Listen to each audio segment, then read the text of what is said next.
இன்றைக்கு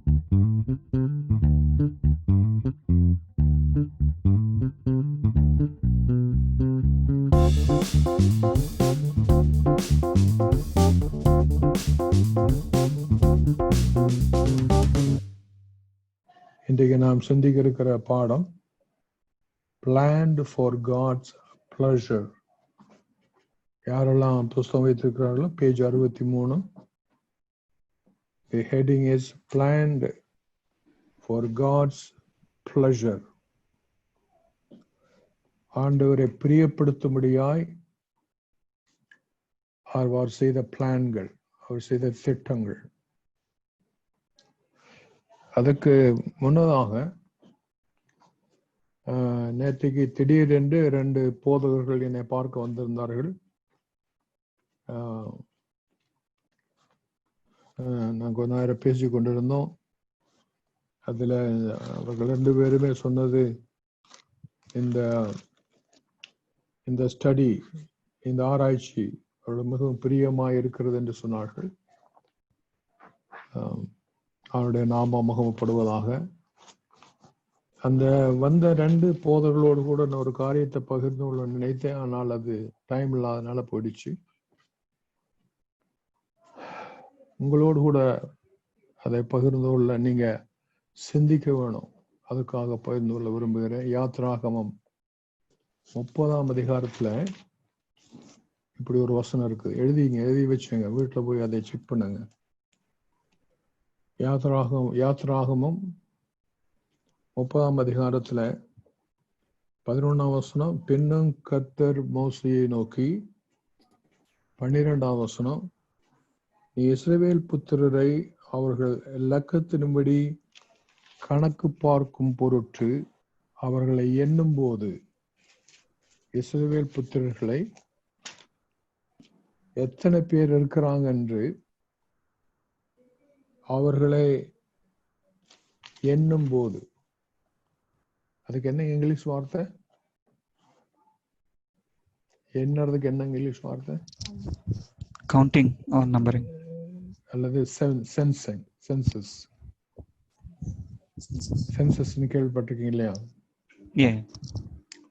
ஆமா, ஓகே. அவர்களுக்குள்ள வாதை உண்டாகும் என்று சொல்றார் அந்த வசனத்துல. எகிப்திலிருந்து வெளியே கொண்டு வந்த மக்களில ஆண்களை பற்றி சொல்லும் போது 6 லட்சம் ஆண்கள் என்று, புருஷர்கள் என்று தெளிவாக எழுதியிருக்கிறது. அது யார் கவுண்ட் பண்ண, அந்த சென்சஸ் யார் எடுத்தா தெரியாது, டீட்டெயில் நமக்கு தெரியாது. ஆனால் 6 லட்சம் ஆண்கள் இருந்தார்கள். அப்புறம் அதோட பெண்கள், அதோட பிள்ளைகள். ஆனால் இங்க விசேஷமாக யாத்ரா 30ஆம் அதிகாரத்துல இதை எச்சரிக்கையா என்று சொல்லுகிறார்.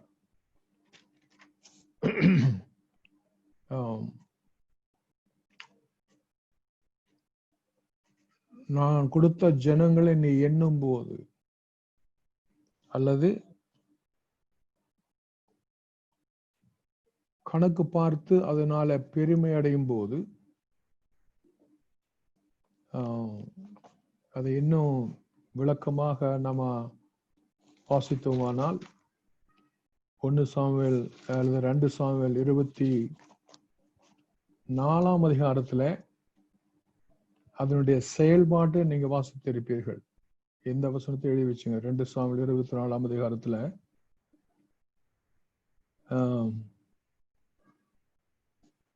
1ஆம் வசனத்தை பாருங்க. கர்த்தருடைய கோபம் திரும்ப இஸ்ரவேல் மூண்டது காரணம், தாவீது ஜனங்களை, விசேஷமாக மிலிட்டரி ஆட்களை எண்ணும்படி ஏவப்பட்டான் என்று 1ஆம் வசனத்தில் இருக்கு. 2 சாமுவேல் 24ஆம் 1ஆம் வசனம். சோ சென்சஸ் எடுக்கிறது அல்லது ஆண்டவர் கொடுத்த ஆசீர்வாதங்களை கணக்கு போட்டு பார்ப்பது ஜாக்கிரதையா இருக்க வேண்டும் என்று அதனுடைய அர்த்தம். இதே தவறு எசேக்கியேல் செய்து நீங்க படிச்சிருப்பீங்க. எசேக்கியேல் ராஜா நினைக்கிறேன் பாபிலோன்ல வந்து பார்க்க வரும்போது தனக்குள்ள எல்லா ஆசீர்வாதத்தையும் காட்டிடுவார். எல்லா ஆசீர்வாதங்களை காட்டும் விளைவாக தேவனுடைய கோபம் எசேக்கியா ராஜாவுக்கு வரும். 2 சாமுவேல் 24ஆம் அதிகாரத்துல 3ஆம் வசனத்துல பாருங்க, இந்த கவுண்டிங்கை பத்தி, இந்த சென்சஸ் எடுக்கிறத பத்தி யோவாப்ங்கிற தாவீதுடைய படைத்தலைவன் 2 சாமுவேல் 24ஆம் அதிகாரம் 3ஆம் வசனத்துல யோவாப் ராஜாவை பார்த்து, ராஜாவை என் ஆண்டவனாக அவனுடைய கண்கள் காணும்படி உம்முடைய தேவனாய கர்த்தர் ஜனங்களை எப்பொழுது இருக்கிற பார்க்கலும் 100 மடங்கு அதிகமாக்குவாராக அல்லது வர்த்திக்க பண்ணுவாராக அப்படின்னு சொல்லிட்டு யோவாப் என்ன சொல்ல பாருங்க. ஆனாலும் என் ஆண்டவனாகிய ராஜா தாவீது ராஜா இந்த சென்சஸ் இருக்கிற காரியத்தை செய்யாதீங்க என்று எச்சரிக்கிறார். ஆனால் தாவீது மீறி செய்கிறார். உங்களுக்கு தெரியும், அந்த அதிகாரத்துல அதன் விளைவாக தாவீது செய்த பாவத்து நிமித்தம் 70,000 பேர் கொல்லப்பட்டார்கள் என்று 2 சாமுவேல் 24ஆம் அதிகாரத்தில் இருக்கிறது. யாத்ராகத்துல என்னத்தை சொன்னாரோ அதை 2 சாமுவேல் 24ஆம் அதிகாரத்துல செயல்பாட்டில் வந்ததன் விளைவாக. இப்ப இது எதுக்காக நான் உங்களோட பகிர்ந்து கொள்கிறேன், நமக்கு இருக்கிற ஆசீர்வாதங்களை பெருமைக்காக நாம் எண்ணும் போது அல்லது நம்முடைய மகிமைக்காக அல்லாமல், தேவனுடைய மகிமைக்கு அல்லாமல் நம்முடைய மகிமை செய்யும் போது கர்த்தர் அங்கே அந்த சென்சஸை ஸ்டாப் பண்ணும்படி சில காரியங்களை செய்கிறார். அதனுடைய விளக்கங்களை ஆண்டவர் உங்களுக்கு புரிய செய்வாராக. அது ஒரு சின்ன தாட் உங்களுக்கு விளங்கிருச்சுன்னு நினைக்கிறேன். கர்த்தர் தாம் அதுக்கு ஒரு தெளிவான, இந்த கொரோனா வந்தது கூட உலகம் முழுவதும் சென்சஸ் பிரச்சனையினால வந்ததுங்கிறது ஒரு சிலருடைய கருத்துகள். அதை பகிர்ந்து கொள்ள நினைத்தேன். Okay, thank you. சரி, நம்முடைய பாடத்துக்கு சொல்லுவோம். Planned for God's pleasure 63வது பக்கத்துல அந்த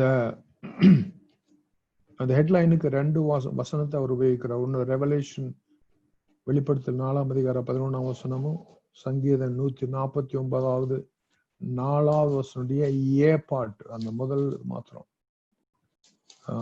சங்கீதம் 149 4ஆம் வசனுடைய முதல் 2 லைனை மாத்திரம் நான் சகோதரியை வாசிக்கப்படி கேட்கிறேன். 149 4ஆம் வசனுடைய முதல் 2 line.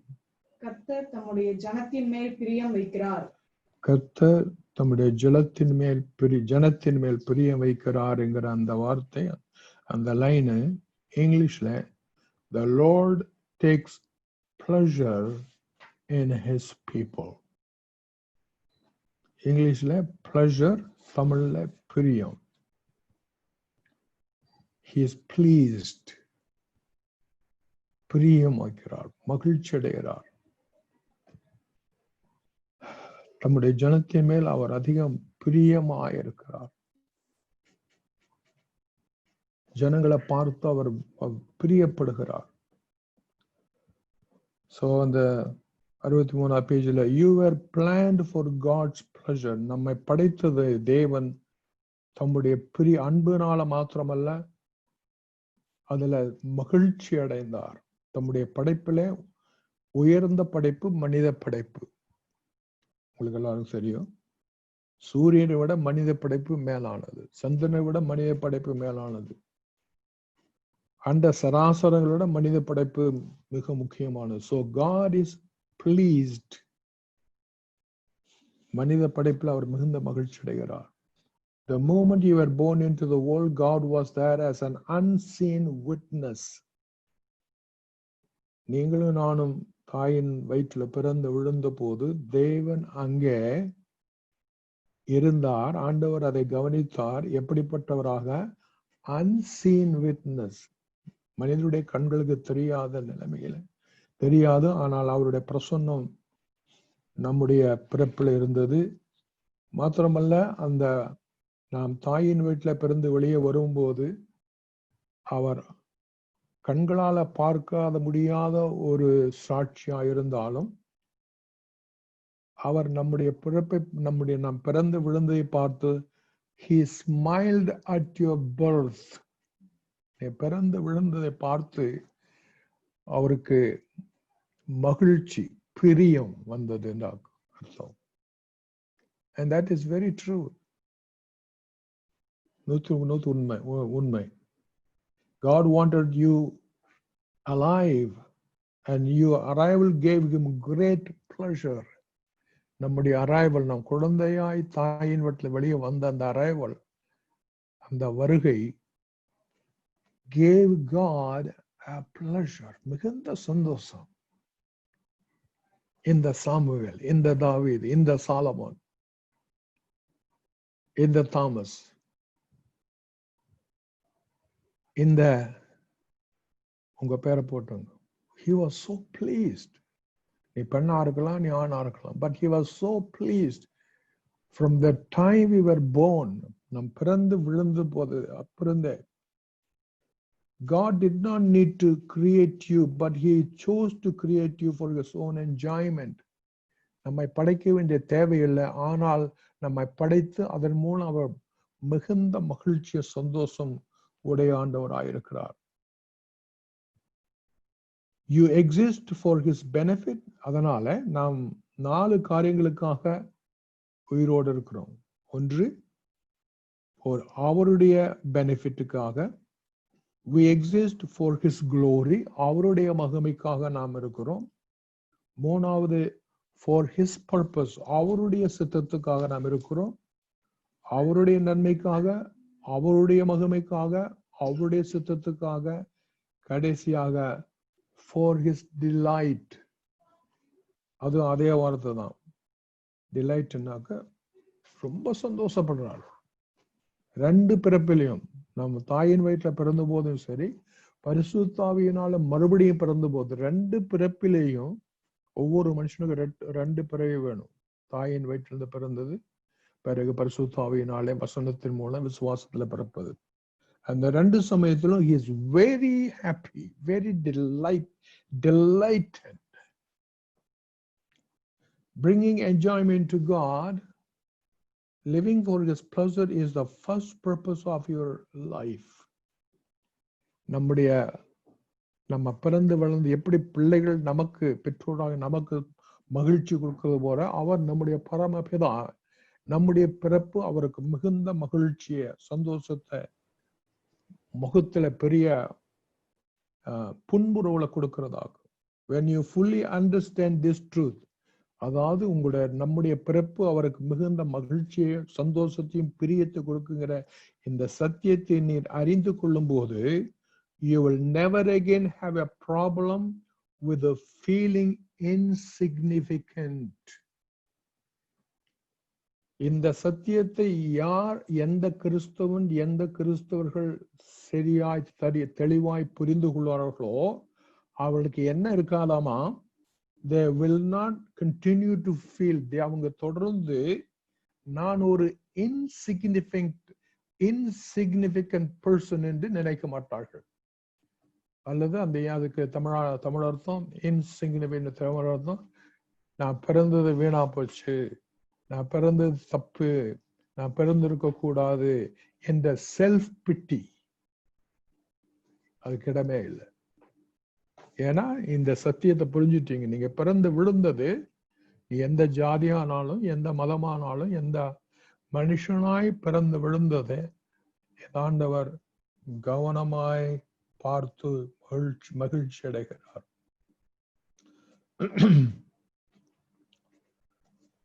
If you are that important to God, உன்னுடைய பிறப்பே அவருக்கு ஒரு பெரிய சந்தோஷத்தை கொடுக்கிறது இருக்குமானால், if you are that important to God, அவருக்கு நீ ரொம்ப மிகவும் முக்கியமானவர், and he considers you valuable enough to keep with him for eternity, நீ அவருக்கு அவ்வளவு முக்கியமா இருக்கிறனாலதான் உனக்கும் எனக்கும் நமக்கும் அவர் நித்திய ஜீவனை தந்திருக்கிறார்.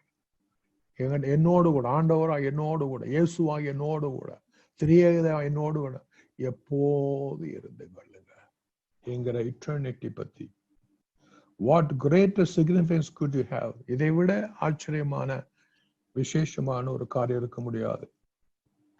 So you are a child of God and you bring pleasure to God like nothing else he has ever created. அவர் படைத்த படைப்புல எந்த படைப்பும் அதிகமான மகிழ்ச்சி தரல மனித படைப்பு. ஒரு வசனத்தை வாசிப்போம். 1ஆம் வசனம், எபேசியர் 1ஆம் அதிகாரம் 6ஆவது வசனம் வாசிமா.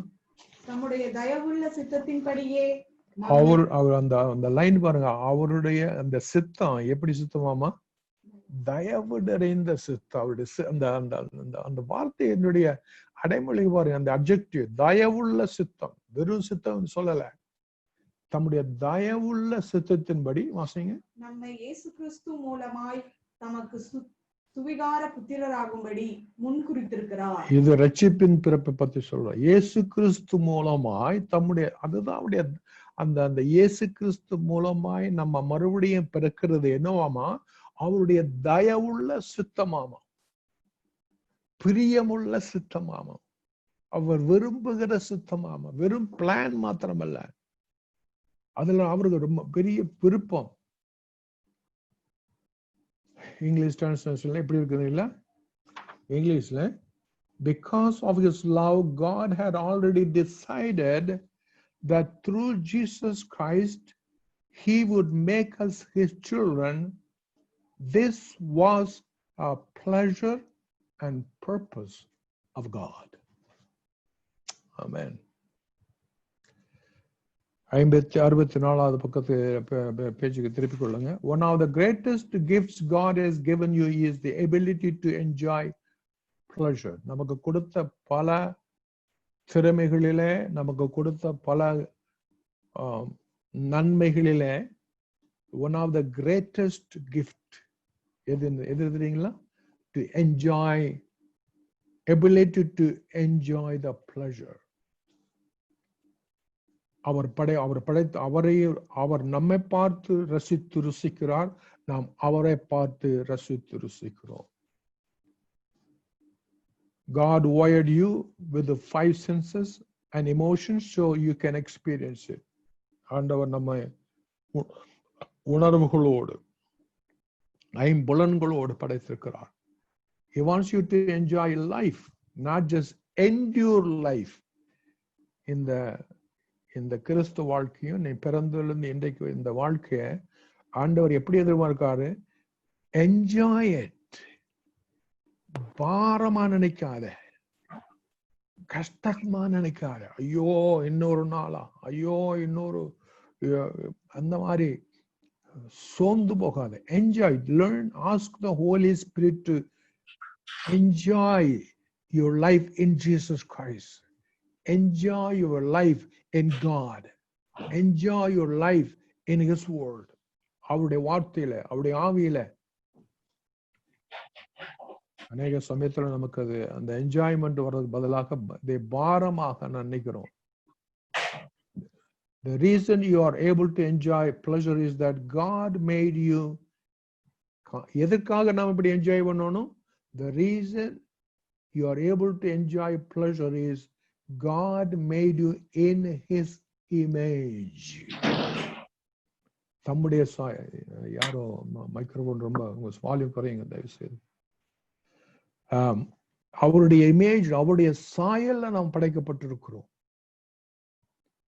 ஆதாம் தேவனுடைய சாயல்ல, அந்த சாயல் பாவம் செய்து அழிந்து போச்சு. அப்புறம் இயேசு கிறிஸ்து என்ன பண்ணார்? இயேசு கிறிஸ்து மூலமாக மறுபடியும் நாம் தேவனுடைய புத்திரர்களாக அவருடைய சாயலை திரும்ப பெற்றிருக்கிறோம். We often forget that God has emotions. ஆண்டவருக்கு உணர்வுகள் உண்டு என்பதை தயவு செய்து எல்லாரும் நீங்க கவனிக்கணும். அவர் ஏதோ ஒரு கல்லு மாதிரி, உணர்வில்லாத ஒரு மரம் மாதிரி, உணர்வில்லாத ஒரு பொருள் மாதிரி அல்ல இந்த ஆண்டவர். He has emotions. அதுக்கு எல்லாமே நிறைய வசனங்கள் இருக்கு. பைதவே இந்த புஸ்தகம் வைத்திருக்கிறவர்கள் அந்த கடைசி பேஜ்ல போனீங்கன்னா இப்ப நான் சொல்ல போற உணர்வுகளுக்கும் ஒவ்வொன்றுக்கும் வசனங்களோட எழுதப்பட்டிருக்கிறதாகும். ஆல்ரைட், இப்ப என்னென்ன உணர்வுகள் ஆண்டவருக்கு இருக்குது? God can grieve, துக்கப்படுவார், அது உணர்வு. அது God is jealousy, God is angry, God feels compassion, God feels pity, பரிதாபப்படுகிறவர். God feels sorrow, வருத்தப்படுகிறவர். God feels sympathy. இந்த ஆண்டவர் எப்படிப்பட்டவர்? உணர்வுகள் உள்ளவர். He has feelings. Grieves, வேதனைப்படுறாரு, துக்கப்படுறாரு. He gets jealousy, பொறாமப்படுறாரு. Jealous God, jealousy God. Angry, அவர் கோபம் வரும். He feels compassion, அன்பு. அடுத்ததாக pity, பரிதாபம். அடுத்தது sorrow, துக்கம். அடுத்து sympathy, பிட்டியும் sympathy கிட்டத்தட்ட ஒரே அர்த்தம், பரிதாபம். As well as happiness, அவர் அன்புள்ள, சந்தோஷப்படு, happy, is a happy God. And gladness, happiness and gladness. மாத்திரமல்ல satisfaction, திருப்திப்படுகிறவர். அது மாத்திரமல்ல, God loves, அன்புள்ளவர். God delights, மகிழ்ச்சியுள்ளவர். He gets pleasure, சந்தோஷப்படுகிறவர். Rejoices, God rejoices. அடுத்தது enjoy, he enjoys his creation, தன்னுடைய படைப்பை பார்த்து பார்த்து அகமகிழ்கிறார். இன்னொரு டிரான்ஸ்லேஷன்ல இதையும் சேர்த்து சொல்லுங்க, God even laughs, அவர் மகிழ்ச்சியோடு சிரிக்கிறவர். இதெல்லாம் இந்த ஆண்டவருடைய இமோஷன் ஆகும். அதனால நீங்க ஜெபத்துல உங்களுடைய இருதயத்தில் உள்ளதை அப்படியே சொல்லி ஜெபிக்கலாம். கண்ணீரோடு ஜெபிக்கலாம், துக்கத்தோடு ஜெபிக்கலாம், கேள்வி கேட்டு ஜெபிக்கலாம். எங்கே போனீர்? Why are you late? ஏன்னா அவர் நம்முடைய உணர்வுகளை, அவருடைய உணர்வை நமக்கு தந்திருக்கிறார். நமக்குள்ள இருக்கிற இந்த கோபம், இந்த இதெல்லாமே அவர் தந்த உணர்வுகள்.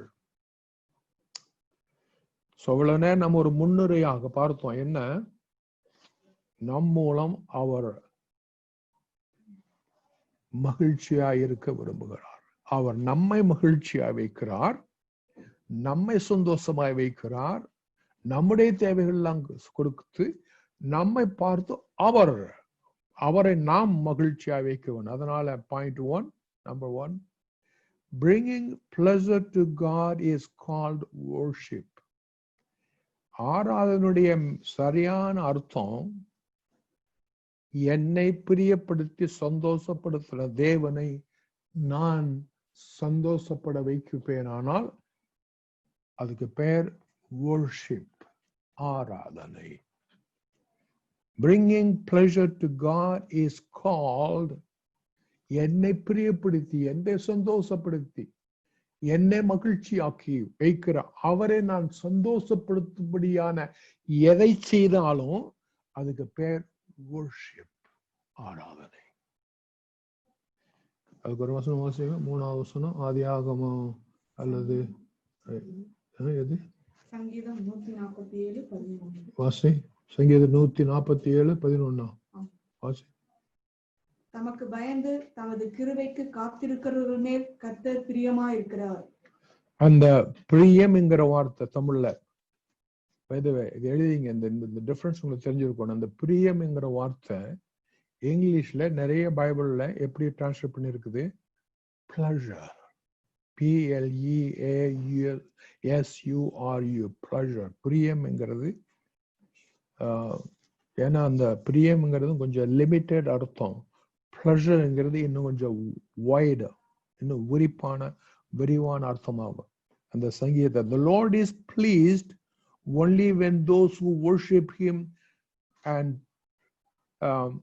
truth and love. அவர் யார் எப்படி பிரியப்படுகிறார்? நம்ம அதை சத்தியத்தோடும் உண்மையோடும் ஆராதிக்கும் போது பிரியப்படுவார். அந்த வசனம் Anything you do to bring pleasure to God is an act of worship. அவர் பிரியப்படுமா நீ என்ன செய்தாலும் சரி, ஜெபிக்கிறையா, துதிக்கிறையா, முழங்கால் நிக்கிறையா, அவர் சந்தோஷப்படும்படியாய் நீ என்ன செய்தாலும், உபவாசிக்கிறையா, உபவாசாமல் இருக்கிறையோ, பண்ணாமல் இருக்கிறையா, அவர் பிரியப்படுமா நீ என்ன செய்தாலும், it is an act of worship. அது அவரை ஆராதிப்பதாகும். worship, ஆராதனை என்று தேவனை ஆராதிக்கிறேன் என்று சொல்லுகிறது எதற்கு நம்ம சமமாய் பேசலாம்? லைக் அ டைமண்ட் ஒரு ஸ்டோன், டைமண்ட்ங்கிறது ஒரு ஸ்டோன். அந்த டைமண்ட் ஸ்டோனுக்கு, diamond stone has a multi facet, பல கோணங்கள். அந்த டைமண்ட்ல பல 8, 10, 16, 8ங்கிறாங்க, 16ங்கிறாங்க. நான் டைமண்ட் பார்த்ததுல, ஆனா டைமண்ட் பல கோணங்கள். அதே மாதிரி வொர்ஷிப்ங்கிறது பல கோணங்கள் சேர்ந்ததுதான் ஆராதனை என்பது. It would take volumes to cover all there is to understand about worship. ஆராதனை குறித்து தெளிவாய் சிந்திக்கணும்னா ரொம்ப டைம் ஆகணும். காரியம் இருக்கு, நிறைய இருக்கு. But we will look at primary aspect of worship.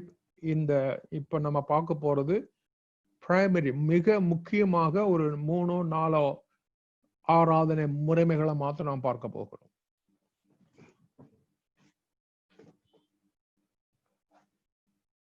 அதுக்கு ஆதாரமாக நான் இன்னும் 64 பேஜ்ல தான் இருக்கேன். கடைசி பேஜுக்கு வாங்க. 64 பேஜ்ல 3வது பேராகிராஃப்ல ஆந்த்ரோபாலஜிஸ்ட் குறித்து எழுதுறார். ஆந்த்ரோபாலஜிஸ்ட் யார் தெரியுங்களா? காடுகளிலே, அமேசான் காடுகளிலே, இந்தோனேஷியா காடுகளில, அதாவது டீப் ஜங்கிள் காடுகள்ல குடியிருக்கிற மக்கள் மத்தியில போய் அவங்க யாரு, என்ன, அவங்களோட உணவுன்னு அவர்களை பத்தி ஸ்டடி பண்றவங்களுக்கு பேரு anthropologist. They are not necessarily Christians. அந்த ஆந்த்ரோபாலஜிஸ்ட் சொல்றவங்கள நிச்சயம் அவங்கள கிறிஸ்தவர்கள்னு சொல்ல முடியாது. They are PhD doctors, but they go into the jungle and study people. ஆப்பிரிக்காவில், ஏசியாவில், different parts of the world. So இந்த ஆந்த்ரோபாலஜிஸ்ட் அவங்க போய் ஸ்டடி பண்ணதுல கவனிங்க, ரொம்ப நம்ம போதர்களாக நீங்க விசுவாசாய் வளர்ந்த விசுவாசாய் நீங்க சிந்திக்க வேண்டிய காரியம். Anthropologists have noticed that worship is a universe urge in any tribal people. ஆச்சரியமா இல்லையா? ஆராதிக்கணும், நான் ஆராதனை செய்ய வேணும் என்று அவங்க மனித ஹியூமன் ஃபிளஷ்,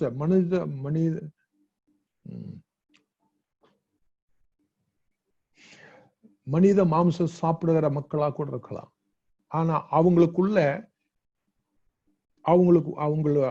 இதுல அவங்க இந்த ஆந்த்ரோபாலஜி ஸ்டடி பண்ண பார்த்ததுல அவங்களுக்கு அப்படிப்பட்ட மனித மாம்சத்தை சாப்பிட மக்களுக்கு கூட ஆராதிக்கும்னு ஒரு வாஞ்சி அவங்களுக்குள்ள இருந்து கொண்டே இருக்கலாமா?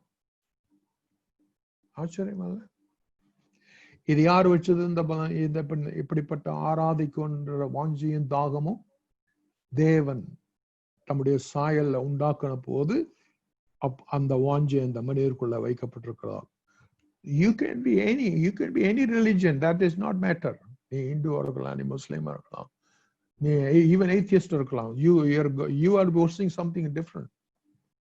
All right, so the worshipங்கிறது it is that it's inbuilt in us, நமக்குள்ள இருக்கு.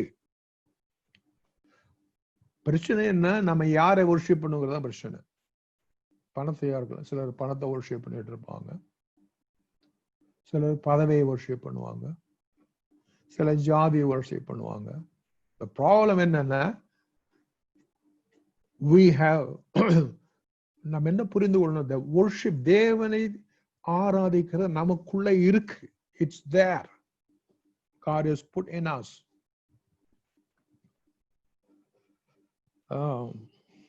அதுக்கு ஆதாரமாக இன்னொரு வசனம், உங்களுக்கு தெரிந்த வசனம் தான், இன்னொரு வசனம் வாசிப்போம். 4வது வசனத்துல நான் நினைக்கிறேன் யோவான் 4ஆம் அதிகாரம் 23ஆம் வசனத்துடைய கடைசி பாகத்தை வாசிமா.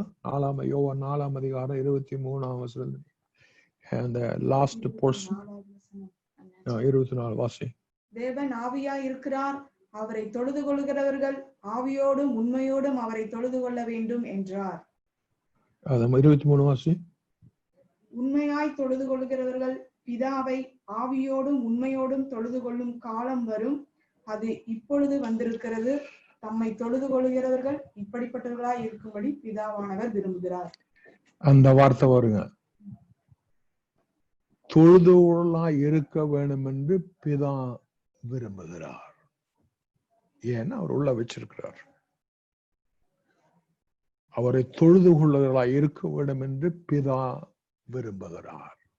அவருடைய விருப்பம், அந்த விருப்பத்தை நமக்குள்ள ஏற்கனவே வைத்திருக்கிறார். அதை நான் இங்கிலீஷ்ல வாசிக்கும் போது, the father seeks the worshippers. அவரை தேடி அந்த தேவனை தொழுது கொள்ளுவர்களை the father seeks, தேடுகிறார். என்னை தொழுது கொள்ளுண்டோ, என்னை தேடி, நாம் என்னுடைய சாயல்ல உண்டாக்கின அந்த அவன் அவள் என்னை தேடி தொழுது கொள்வார்களா? அது அவருக்கு என்ன பண்ணுது? brings pleasure to God.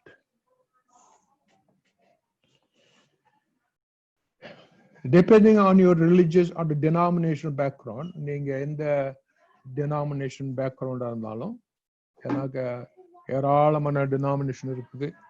உதாரணம் பாப்டிஸ்ட், பெந்தெகாஸ்டல், பிரதரன், எந்த டினாமினேஷன் இருந்தாலும் ஒவ்வொரு டினாமினேஷன் வந்த கிறிஸ்தவர்களுக்கு அவங்களுடைய ஸ்டைல் ஆஃப் வர்ஷிப் அவங்களுக்கு அது பிரத்யேகமா இருக்கும். உதாரணமாக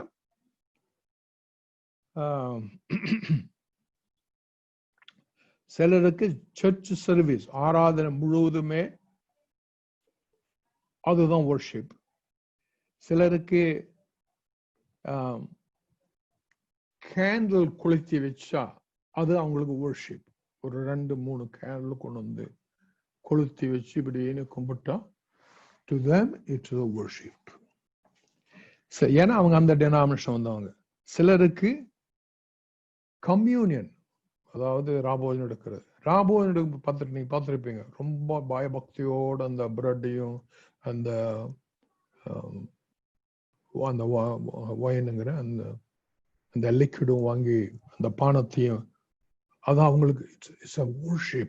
So it depending your denomination background, உங்களுக்கு அந்த worship, அந்த ஆராதனை தான் பிரத்யேகமா இருக்கலாம். ஆனா நம்ம கவனிக்க வேண்டியது என்ன? worship can include all of this. Candle கொளுத்தி வைக்கிறது, ஸ்தோத்திரம் சொல்றது, முழங்கால நிக்கிறது, worship, ஆராதனைகள், இதெல்லாம் all of this included. But worship is far more than this expression.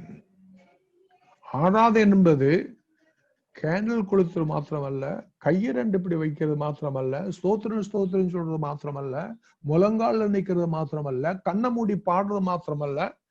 although these are, இதெல்லாம் இருந்தாலும் அதெல்லாம் this is not ஆராதனை. பின் ஆராதனை என்ன எழுதிங்க? worship really is a lifestyle. ஆராதனை என்பது வாழ்க்கை முறை. நாம் வாழ்கிற வாழ்க்கை முறையே தேவனை ஆராதிக்கிறதாகும். வெறும் ஞாயிற்றுக்கிழமை மாத்திரம் 2 பாட்டு பாடி துதிக்கிறதல்ல ஆராதனை. வாழ்க்கை, நம்முடைய உங்க வாழ்க்கை முறை, Monday the way you live, Monday நீங்க எப்படி செலவு பண்ணீங்க, அது ஆராதனை. how did you worship on Monday, Tuesday, Wednesday? தயவுசெய்து இதை பத்தி சிந்திங்க. பரிசுத்த ஆவியானவர் சார்ந்து கேளுங்க. ஆவியானவரே, what is this? ஆவியானவர் எனக்கு சொல்லிக் கொடுங்க. யோவான் ஆண்டவர் சொன்னது, உண்மையிலும் ஆவியோடும் துதிக்கும் காலம் வரும், எருசலேம் போக வேண்டியதில்லை. So bringing pleasure to God, நீ எந்த விதத்திலே அவரை மகிமைப்படுத்துகிறீர்களோ அது bringing worship, pleasure to God is worship. பாவத்தை அறிக்கை செய்கிறது ஆராதனைங்க. பாவத்தை மறைச்சு வைக்கிறது ஆராதனை இல்லை. கண்ணீரோட ஜெபிக்கிறது ஆராதனைங்க.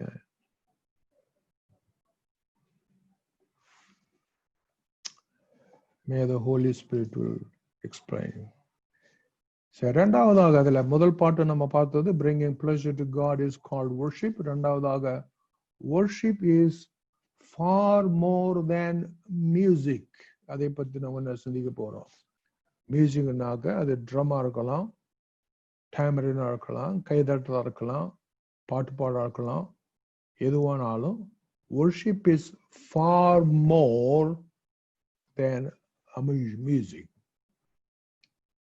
For many people, worship is just music. நிறைய பேருக்கு நல்ல ஒரு மியூசிக் இருந்தா அது அவங்களுக்கு அது அவங்க ஆராதனை சொல்றாங்க. இப்படி சொல்ல கேள்விப்பட்டிருப்பீங்க. சிலர் இப்படி சொல்லுவாங்க, at our church we have the worship first and then the teaching of the Bible அப்படின்னு சிலர் இப்படி சொல்லுவாங்க. எங்க சர்ச்சில் நாங்க முதல்ல ஆராதிப்போம், அப்புறம் தான் செய்தி. ஏன்னா அதுதான் அவங்க பழக்கின விதம். Every part of church service an act of worship. Every part of church service is an act of worship. 9 மணிக்கு ஆரம்பிச்சு 11 மணியா 1 மணியா 2 மணி அதுல இருக்கிற every part சாட்சி சொல்றது மூலம் அவரை ஆராதிக்கிறேன். முழங்கால் நிக்கிற மூலம் அவரை ஆராதிக்கிறேன். ஸ்கிரிப்சர் ரீடிங் ஆராதிக்கிறது, சிங்கிங் ஆராதிக்கிறது. So actually worship, கவனிங்க, worship in the worship predates music.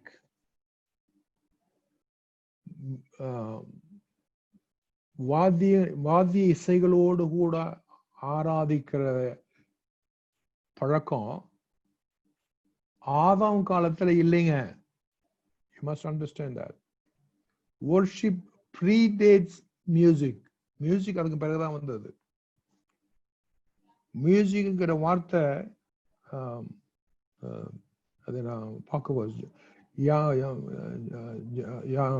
ஆதியாகமம் 4ஆம் அதிகாரம் 21ஆம் வசனத்துலதான் பர்த் ஆஃப் ஜுபல், அல்லது தமிழ்ல எனக்கு அந்த ஆள் பேர் என்ன தெரியல, யூபாலா, அந்த காலத்துக்கு பிறகுதான் அந்த மியூசிக் இன்ட்ரோடியூஸ் ஆகுது. ஆனா ஆதாம் ஏவாள் காலத்துல அவர்கள் ஆராதித்தார்கள் தேவனை.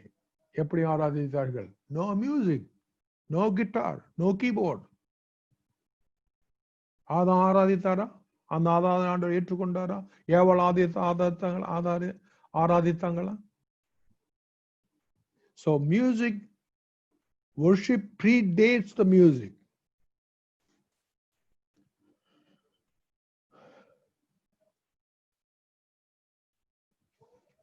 இன்னொன்னு கேளுங்க, if worship were just the music, worship ஆராதனை என்பது வெறும் மியூசிக் தான் அப்படின்னு ஒரு கணக்கு போட்டிருப்போமானால், ஆராதனை உடனே அதுக்கு மியூசிக் இருக்கணும், ராகம் இருக்கணும் அப்படின்னு சொல்லுவோமானால், then all who have non-musical, ராகமே வராதவங்களுக்கு அவங்க எப்படி ஆராதிப்பாங்க? ஆராதிக்க முடியாது.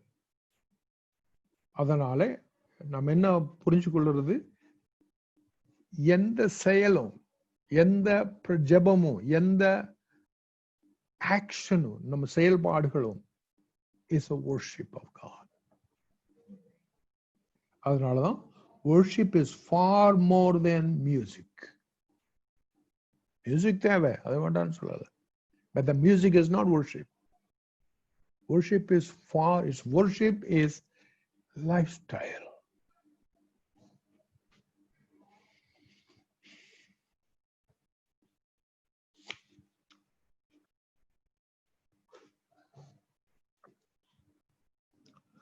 ரெண்டாவது, worship nothing to do with volumes of music.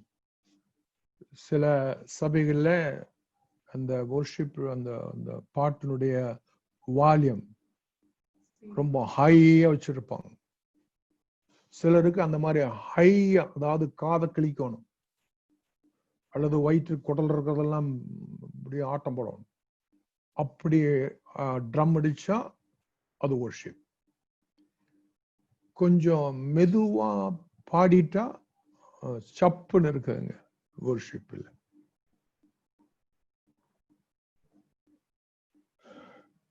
அப்போ worship உங்களுக்கா, worship அவருக்கா?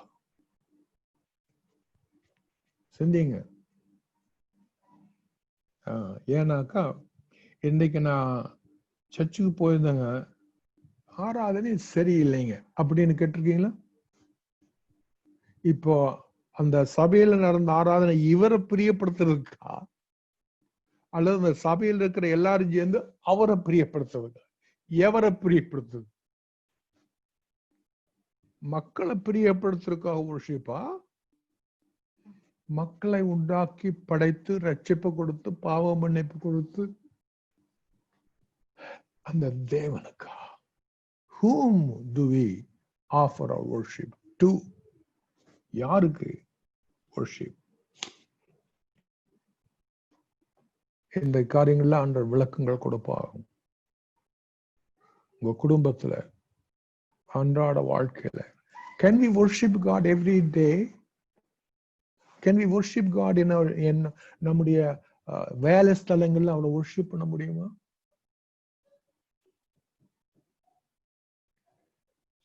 பரிசுத்தாய் அதை குறித்து தெளிவு கொடுப்பாராக.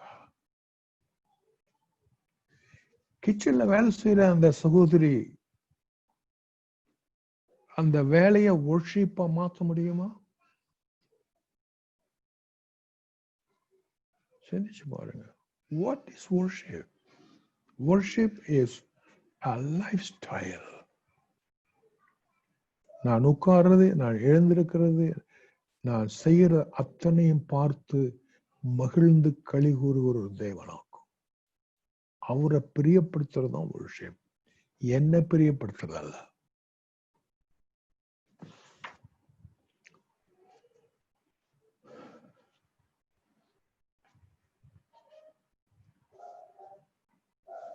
இனி மூணாவதாக பேஜ் 66 நாம் ஏற்கனவே ரெண்டு முக்கியமான காரியங்களை பார்த்தோம். ஒன்று, bringing pleasure to God is called worship. தேவனை பிரியப்படுத்துவது ஆராதனை. இரண்டாவதாக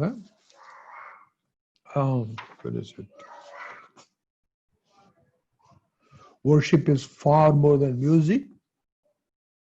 ராகத்தை விட, தாளத்தை விட, மியூசிக்கை விட ஆராதனை என்பது மேலானது. ராகம் வேணும், தாளம் வேணும், மியூசிக் வேணும், ஆனா அதை விட மேலானது, அதை விட முக்கியமானது. யோவான் 4ஆம் அதிகாரத்துல இயேசு சமாரியா ஸ்திரீகிட்ட சொல்லும் போது ஆராதனை இப்படி இருக்கு, ஆவியோடும் உண்மையோடும். எதை ரெஃபர் பண்ணாரு? மியூசிக் ரெஃபர் பண்ணாரா? தாளத்தை ரெஃபர் பண்ணாரா? அந்த வசனம் எப்படி இருக்குங்க? ஆராதனை எப்படி இருக்கு? எது ஆராதனையாகும்? 4:23, 24 ரெண்டுலையும் சேர்த்து தம்மை தொழுது கொள்கிறவர்கள், ஆராதிக்கிறவர்கள், தம்மை ஆராதிக்கிறவர்கள் ஆவியோடும் உண்மையோடும். அங்க மியூசிக் இருக்குங்களா? தம்மை தொழுது கொள்கிறவர்கள். சங்கீத புஸ்தகத்துல வேணா தாவீது இன்ஸ்ட்ருமெண்ட் வச்சுட்டு இருக்கிறார். ஆனா அந்த இயேசு கிறிஸ்துவோட அதிகாரத்துல அந்த 4:23 வசனத்துல தம்மை தொழுது கொள்வர்னா எதை சொல்றாரு? கிட்டார் சொல்றாரா? கீபோர்டு சொல்றாரா? ட்ரம்மர் சொல்றாரா? எதை சொல்றாரு? லைஃப் ஸ்டைல சொல்றாரு. எழுதி வச்சுங்க. The way you live for God.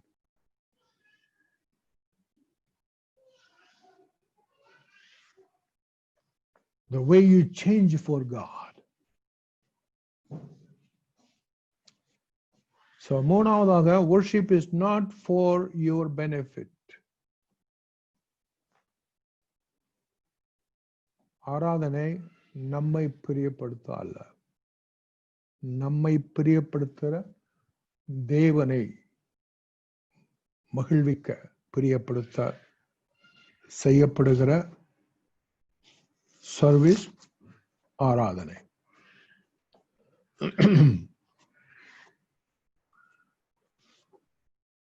When we worship, our goal is to bring pleasure to God, not ourselves.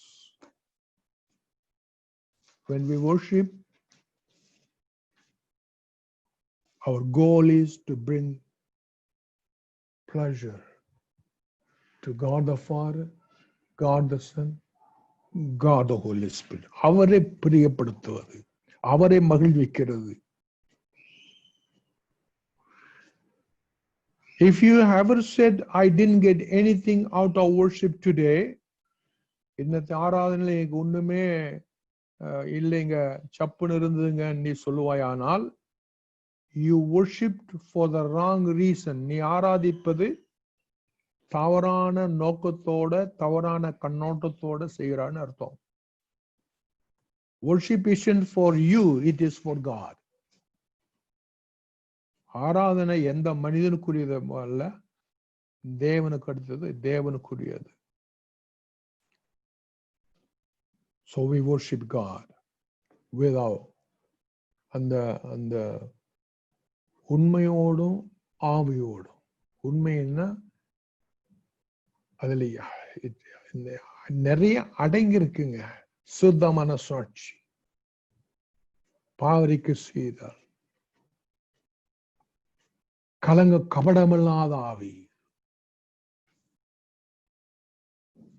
சுத்தமான சாட்சி இல்லாம கபடமுள்ள ஆவியோடு கூட எத்தனை ட்ரம் படிச்சு அடிச்சு பாடுனாலும் என்னங்க பிரயோஜனம்? சுத்த மனசாட்சி குறித்து பவுல் அதிகமா எழுதுகிறாரு தீமோத்தேயுல. சாமுவேல் புஸ்தகம் வாசிச்சீங்கன்னாக்க, சாமுவேல் தீர்க்கதரிசி சொல்லுவார் சுத்த மனசாட்சி குறித்து. யாராவுடைய ஆட்டை திருடுனேன்னா, யாரோடைய பொருளை கொள்ளையடிச்சேன்னா வாசித்து பாருங்க. என்ன சொல்றாரு? I worship him with clear conscience. அதான் ஆவியோடு, உண்மையோடு. அவருடைய ஆவியோ என்னுடைய ஆவியோ இணைகிற உணர்வுகள் அல்ல, ஆவி இணைகிற.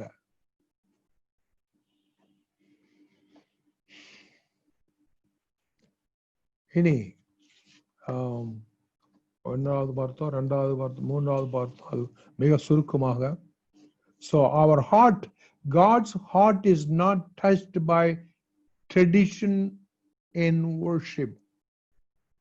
ஒரு ட்ரெடிஷன், முறை. எங்க சர்ச்சு இந்த இந்த முறையில தாங்க, ட்ரெடிஷன்னா முறை, இப்படி ஒரு முறை. CSI tradition, Pentecost tradition, Lutheran tradition, Roman Catholic tradition. Tradition, God's heart is not touched by our tradition of worship, but by passion and commitment. அவருடைய இருதயத்தை நம்ம தொடரணும்னா, நம்முடைய சர்ச்சு பாரம்பரியத்தில் அல்ல, உண்மையான பேஷன் அண்ட் கமிட்மெண்ட். இந்த வசனம் வாசியமா, 5ஆம் வசனம், 5ல 29ஆம் அதிகாரம் 13ஆம் வசனம், ஏசாயா 29:13. இந்த ஜனங்கள் தங்கள் வாயினால் என்னிடத்தில் சேர்ந்து, தங்க வாயினாலே என்னிடத்தில் சேர்ந்துன்னா அது எப்படி நம்ம சொல்லலாம்? தங்க வாயினால நல்லா பாடுறாங்க அப்படின்னு சொல்லலாமா? தன் வாயினால எங்கிட்ட சேர்றாங்க, வார்த்தைகளால். வாயினால் இடத்துல சேர்ந்து வாசமா, தங்கள் உதடுகளினால் என்னை கனம் பண்ணுகிறார்கள். உதடுகள்னால ஸ்தோத்திரம் ஸ்தோத்திரம் ஸ்தோத்திரம் ஸ்தோத்திரம். ஒரு ஸ்தோத்திரம் இல்ல, 1000 ஸ்தோத்திரம். உதடுகள்னால கனம், வாயினால நல்லா அழகா பேசுறாங்க, ரொம்ப அற்புதமா பேசுறாங்க, பாடுறாங்க, பேசுறாங்க, சொல்றாங்க. அப்புறம் வாசிங்க. அவர்கள் இருதயமோ எனக்கு தூரமாய் விலகி இருக்கிறது. வர்ஷிப்பினுடைய இம்பார்ட்டன்ட் எனக்கு தேவை உன்னுடைய இருதயம். அந்த இருதயம் யாருக்கு சொந்தம்? அந்த இருதயத்தில் நான் இருக்கிறேனா? இயேசுவாகிய நான் இருக்கிறேனா? பிதாவாகிய நான் இருக்கிறேனா? என்னுடைய ஆவியானவர் இருக்கிறார் ஐயா. அந்த உன்னுடைய ஆராதனையில உன்னுடைய இருதயம் இருக்குதா? அந்த இருதயத்துல யார் இருக்கிறா?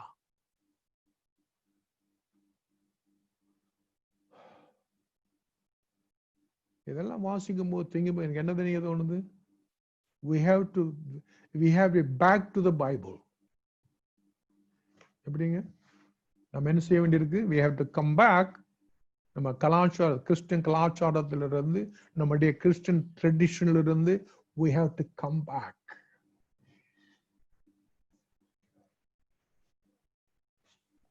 இந்த கொரோனா வந்தது. என்ன சட்டம் போட்டிருக்காங்க? சட்டம் என்ன சொல்லுது? 50 பேர் ஒன்று சேரக்கூடாது, கைதட்டக்கூடாது, ட்ரம் அடிக்க கூடாது. அப்போ இந்த எப்ப கொரோனா முடிகிறது, அப்புறம் எப்ப நாம உண்மையா கை தட்டி ட்ரம் அடிச்சு ஆராதிக்கிறது? கொரோனா இன்னொரு 1 வருஷம் இருக்குன்னு வச்சுங்க. அப்புறம் நம்ம ஆராதனை அதோட முடிஞ்சு போச்சு. 1.5 வருஷத்துக்கு அவருக்கு ஆண்டவருக்கு ஏங்க அப்படித்தானே? கொரோனா முன்னா ஒன்றும் பண்ண முடியாதுங்க. நான் என்ன பண்ணுவேன்? தயவுசெய்து கேளுங்க. கொரோனா நாட்களிலேயும் உண்மையோடும் ஆவியோடும் நீ இருக்கிற இடத்துல செய்யற வேலையில ஆராதிக்க முடியும். ஹல்லேலூயா.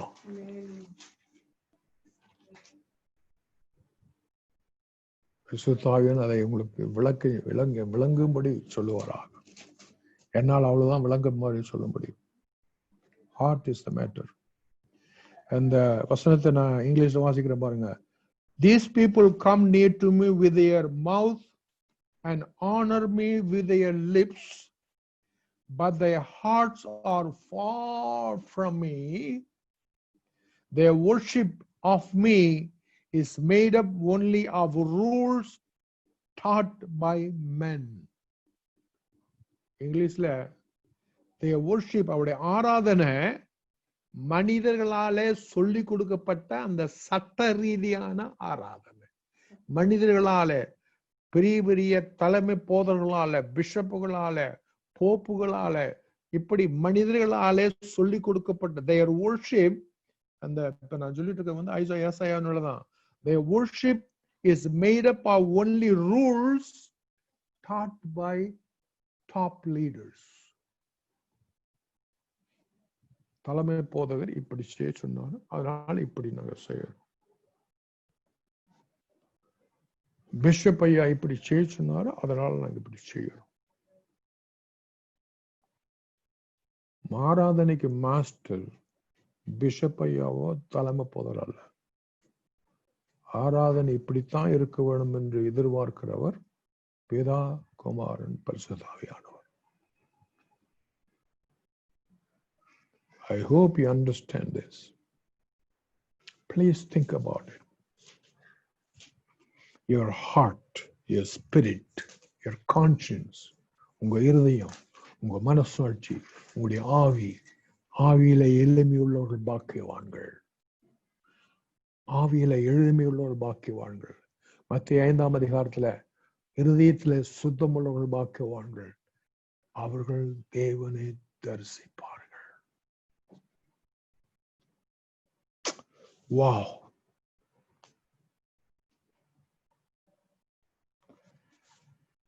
இனி கடைசியாக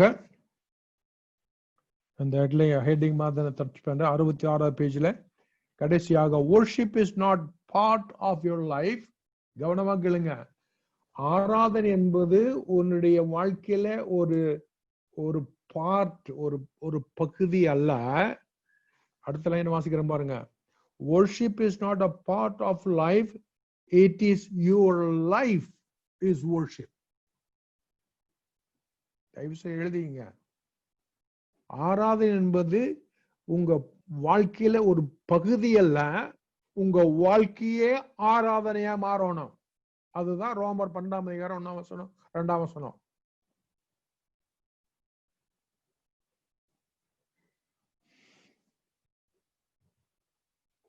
ஏழாவது என்ன சொன்னது? ஏழாவது சங்கீதம் 113 சங்கீதம் 113:3 சங்கீதம் 113:3 வாசிமா. சூரியன் உதிக்கும் திசை தொடங்கி எஸ் அது அஸ்தமிக்கும் திசை மட்டும் கர்த்தருடைய நாமம் துதிக்கப்படுவதாக.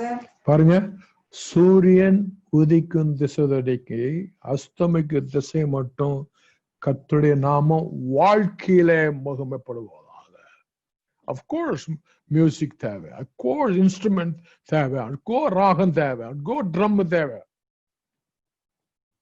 அதெல்லாம் outward thing. In the Bible, people praise God at work. வேத புஸ்தகத்துல தங்களுடைய வேலை ஸ்தலங்களை தேவனை ஆராதித்தார்கள். In the Bible, people worshipped at home. வீடுகளில் இருக்கும்போது அவர்கள் அவரை துதித்து ஆராதித்தார்கள்.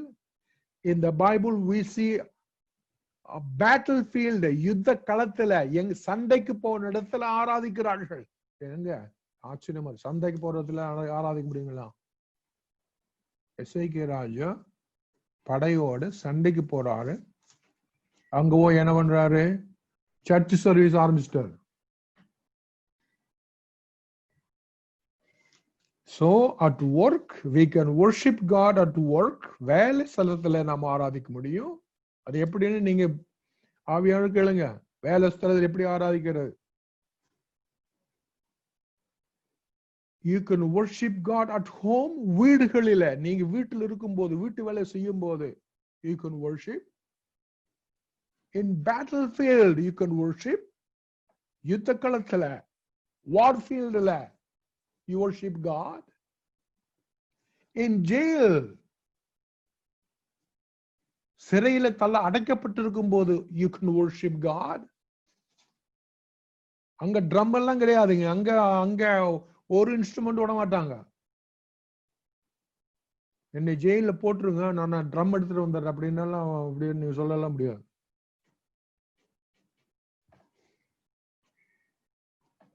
அல்லது அந்த ஜெயில் இருக்கிறதுனால ஆண்டவரே நான் இப்ப ஒன்றும் பண்ண முடியாது, நான் வெளியே போனவருக்கு அப்புறம் முழு மனசும் ஆராய்ங்க, இப்ப நான் ஒன்றும் பண்ண முடியாது. கையிலையும் செயின் போட்டாங்க, இப்படி போட்ட விலங்கு போட்டாங்க, கால்லையும் போட்டாங்க, நான் ஒன்றும் பண்ண முடியாதுன்ற. பாலும் ஷீலா அப்படி சொன்னாங்களா? So where you can worship? அதைத்தான் யோவான் 4 இயேசு சொல்லுகிறார். ஆவியோடு உண்மையோடு ஜெயில்ல, ஆவியோடு உண்மையோடு யுத்த களத்துல.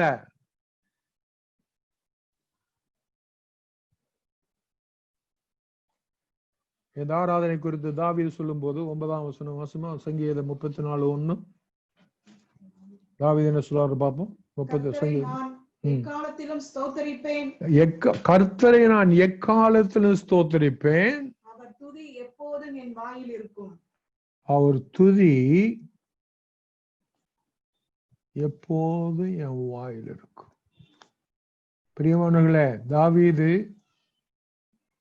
குகைகளில் இருந்தாரா? காடுகளில் இருந்தாரா? தாவீது தனிமைப்பட்ட நிலைமையில் இருந்தாரா?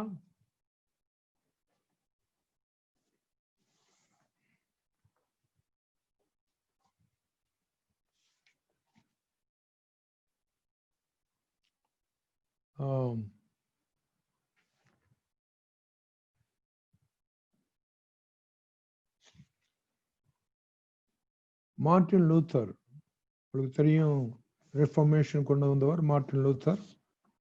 67வது பேஜில் அவரை பத்தி 2வது பேராகிராஃப் இருக்குது. 67வது பேஜில் அவர் என்ன சொல்றாரு தெரியுங்களா? Every activity can be transformed, every activity, every day activity can be transformed into an act of worship when you do it for the praise and glory and pleasure of God. தயவு செய்து அந்த paragraph அந்த அதை எழுதி வைங்க. Martin Luther சொன்னது, every activity can be transformed into an act of worship when you do it for the praise of God, for the glory of God, for the pleasure of God. That's worship.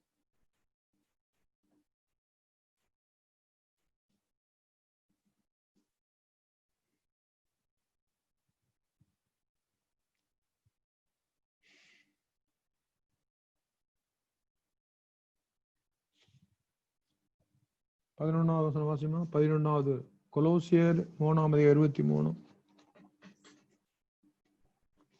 கொலோசியர் 3:23. நீங்கள் கர்த்தராகிய கிறிஸ்துவை சேவிக்கிறதினாலே, அந்த வார்த்தை சேவிக்கிறங்கிற வார்த்தை என்ன வார்த்தை தெரியுங்களா? worship, ஆராதிக்கிறது. ஓகே, நீங்கள் கர்த்தராகிய இயேசு கிறிஸ்து சேவிக்கிறதுனால, worship பண்றதுனால, சொல்லுங்க வாசிங்க. சுதந்திரமாகிய பலனை கர்த்தராலே பெறுவீர்கள் என்று அறிந்து. அவ்வளவுதானா? அவ்வளவுதான். அந்த கொலோசியர்ல அந்த 11ல வந்து whatever you do, work at it with your heart as working for the Lord, not for men. அந்த வசனமா இருக்கு, தமிழ் இருக்கு. 12வது வசனமா இருக்கணும் இல்ல 10வது வசனமா இருக்கணும்.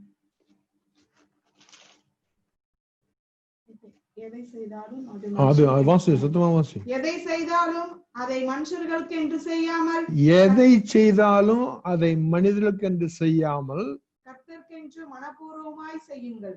கர்த்தருக்கென்று மனப்பூர்வமாய் செய்யுங்கள். இதுதான் மார்ட்டின் லூத்தர் சொன்னது. அப்படி நம்ம செய்யும் போது நம்ம என்ன பண்ணுறோம்? அவரை ஆராதிக்கிறோம்.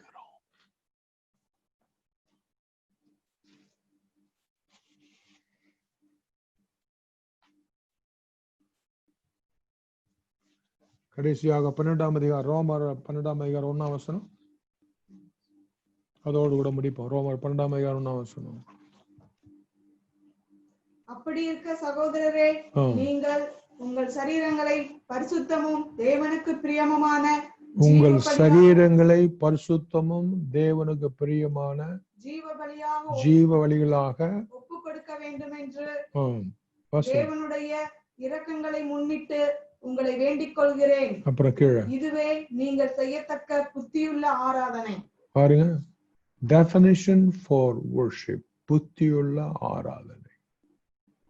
டெஃபினிஷன் ஃபார் வர்ஷிப் ரோமர் 12:1-2 அற்புதமான டெஃபினிஷன் ஃபார் வர்ஷிப்.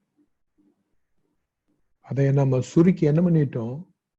ஞாயிற்றுக்கிழமை மாத்திரம் ஒரு அரை மணி நேரம் அல்லது 1 மணி நேரம், ஒரு 1.5 மணி நேரம் அல்லது 2 மணி நேரம் முடிஞ்சு வச்சு ஆராதனை. அப்புறம் திங்கட்கிழமையிலிருந்து சனிக்கிழமை முடிய அவர் ஆண்டவருக்கு ஆராதனை என்ன பண்ணுவாருன்னு தெரியல. அவரு வெயிட் பண்ணிட்டு தான் இருக்கணும். எதுக்கு? ஞாயிற்றுக்கிழமை தான் வருவாங்க. அப்புறம் அவரு யாருனாலும் ஓய்வு எடுத்துட்டு இருக்கோம் நம்ம ஆராதனைக்காக. அப்படித்தாங்க. ஏன்னா நம்ம ஞாயிற்றுக்கிழமை தான் வருவோம். இப்ப அதையும் சேர்ந்து எல்லாம் போச்சு. இந்த கொரோனா வந்து ஞாயிற்றுக்கிழமை போச்சு. ஐயோ ஐயோ, நம்ம வேத புஸ்தகத்தை புரிஞ்சிட்டு இந்த தேவனை புரிஞ்ச விதம்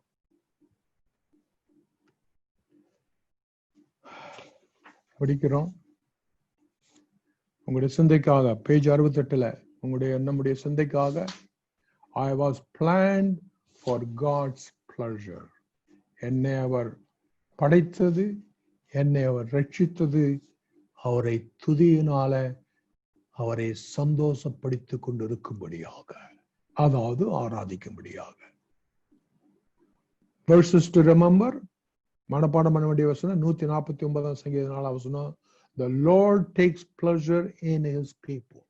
நாம் அவரை உண்மையாய் தொழுது ஆராதித்து நமக்கு கொடுக்க விட்ட பணியை செய்யும் போது, அது குக்கிங்கா, மேனேஜிங்கா, டைரக்டிங்கா நமக்கு எந்த பணியை கொடுத்து அதைய உண்மையாய் செய்யும் போது we are making him pleasure and worshiping him. கடைசியாக question to consider: what common task could I start doing as if I were doing it directly for Jesus?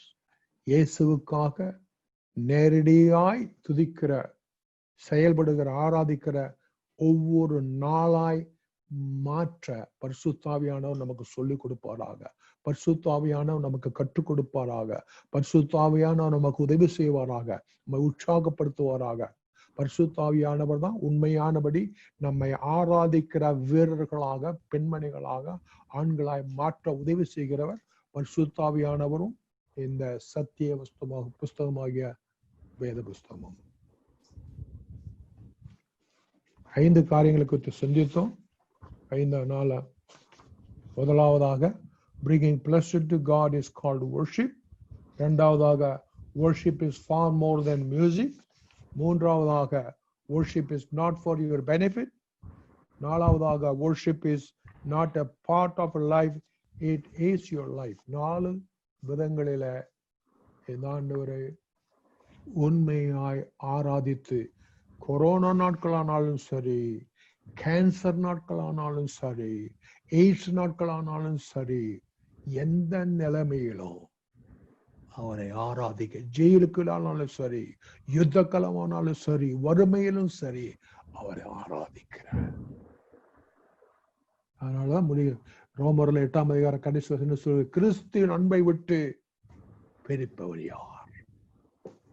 கிறிஸ்துவின் மேல வைத்திருக்கிற ஆராதனை விட்டு பிரிப்பவன் யார்? ஹல்லேலூயா, ஹல்லேலூயா. ஜெபித்து முடிப்போம்.